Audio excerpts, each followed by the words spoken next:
January 22, 1945, Hill 170, Kangao, Burma.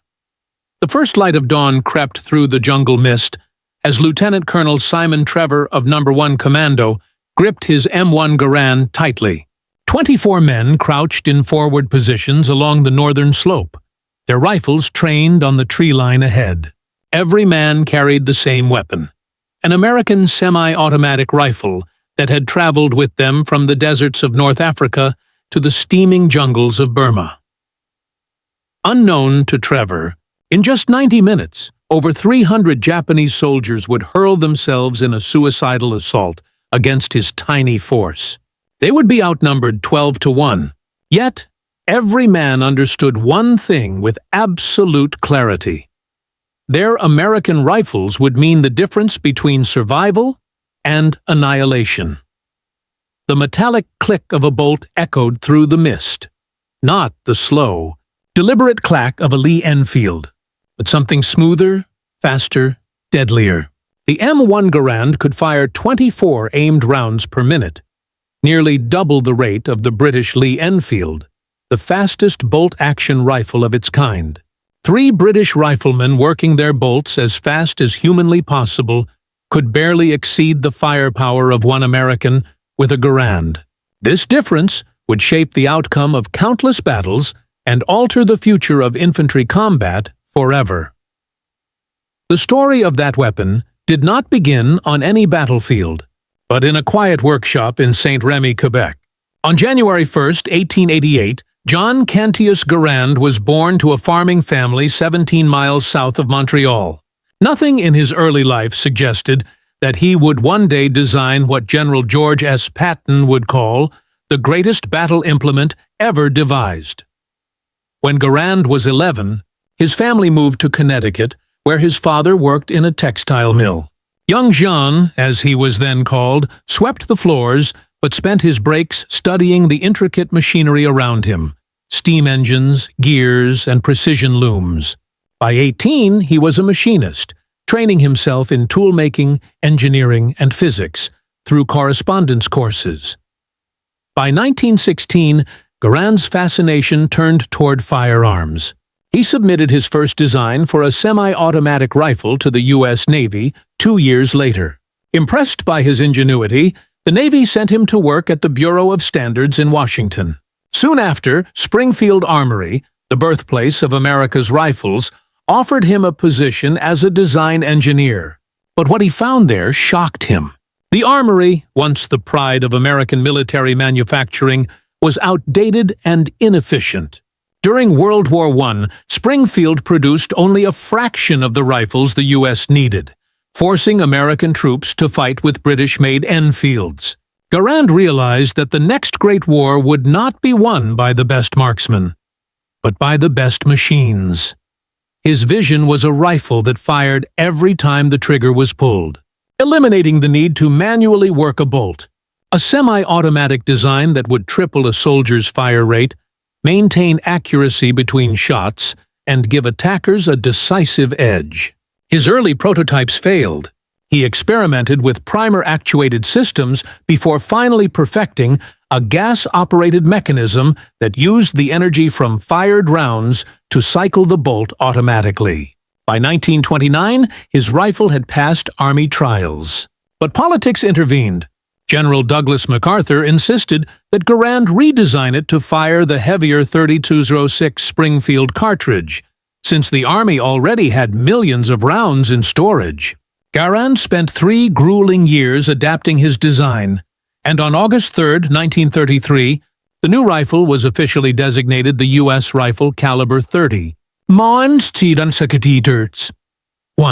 Production began in 1937 at Springfield Armory, just 10 rifles per day. But as war spread across Europe, America ramped up production to staggering levels. By 1944, Springfield alone was turning out nearly 4,000 rifles a day, while Winchester added 500,000 more. By the war's end, over 4 million M1 Garands had been produced. The United States became the only major power to arm its infantry with a standard-issue semi-automatic rifle. Every other nation Britain, Germany, Japan, Italy relied on bolt-action designs that demanded constant manual cycling between shots. The difference was more than mechanical. It was tactical. A soldier with a bolt-action rifle had to raise his weapon, work the bolt, reacquire the target, and fire again. Each cycle took several seconds. A Garand rifleman, by contrast, simply pulled the trigger. The gas system did the rest. In 1/5 of a second, the bolt opened, ejected the spent cartridge, chambered a new round, and locked back into place. The shooter never broke his aim. In combat, that difference meant survival. 8 aimed shots in 20 seconds versus nearly a minute for a German. Car 98K.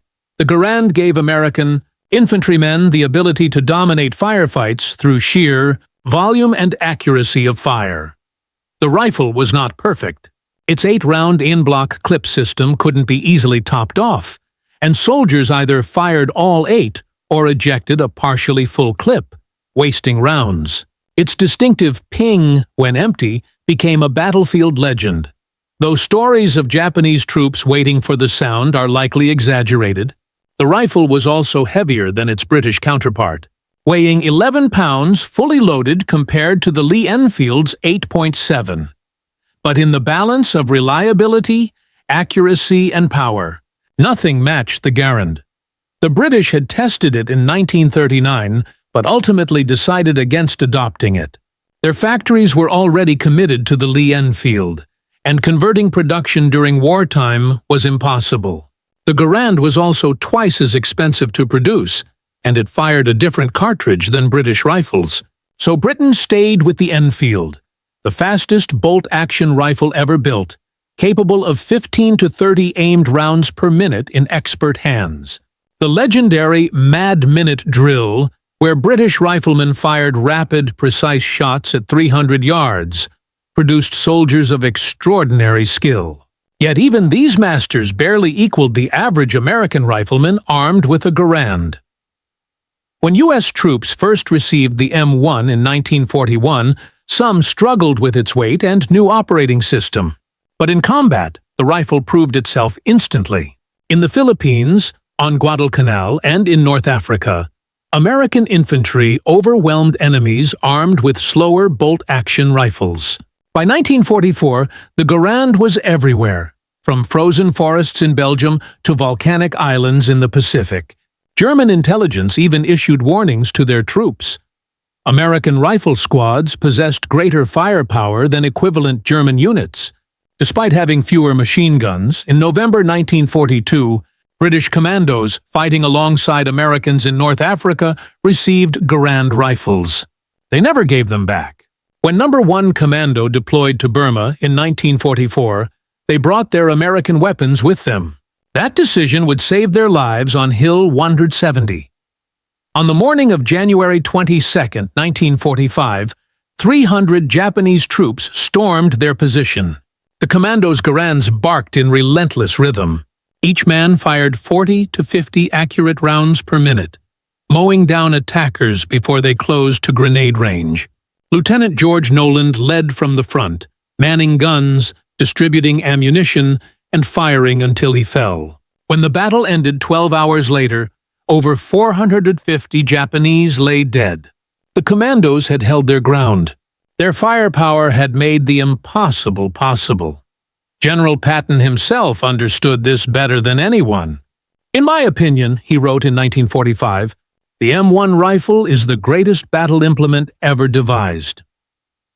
From the Ardennes to the Pacific, it gave American forces a weapon that multiplied the effectiveness of every soldier. Factories back home worked around the clock to produce them.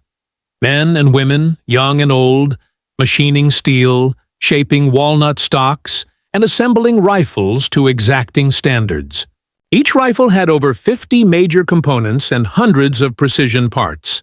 America's unmatched industrial capacity turned Garand's invention into an army-wide reality. After World War II, the Garand continued to serve. When North Korea invaded in 1950, production resumed, adding another 1.4 million rifles for the Korean War. Even against Chinese forces armed with submachine guns, The Garand's power and range gave U.S. troops the edge. In 1957, it was replaced by the M14, an evolution of Garand's design with a 20-round magazine and select fire capability. But even then, his mechanical genius lived on. The M16, AK-47, and countless modern rifles owe their gas-operated systems to John Garand's breakthrough. Garand himself never profited. A humble government engineer, he earned just $3,500 a year and refused to patent his design for personal gain. Congress later debated awarding him $100,000, but the motion failed. He retired in 1953, living quietly until his death in 1974. By then, over 5 million rifles bore his name, serving in the hands of soldiers across 3 wars and more than 30 nations. The M1 Garand's story is more than the tale of a weapon. It is the story of industrial might, innovation, and the triumph of technology over tradition. The British Lee-Enfield represented the pinnacle of bolt-action design, smooth, fast, and deadly in trained hands. But it was the perfection of an old idea. The Garand, by contrast, was something entirely new. It made the bolt-action obsolete. It turned average soldiers into lethal marksmen and proved that machinery could extend human capability beyond the limits of skill. 3 British riflemen with Lee-Enfields could fire 45 rounds per minute combined. 1 American with a Garand could nearly match them alone. That single comparison tells the entire story of 20th century warfare. Technology magnified power. America didn't win by training harder. It won by building smarter. The M1 Garand became not just a rifle, but a symbol of that philosophy. It changed how wars were fought, how soldiers fought them, and how nations armed their men for battle. It was, as Patton said, the greatest battle implement ever devised, not because it was perfect, but because it redefined what perfection meant.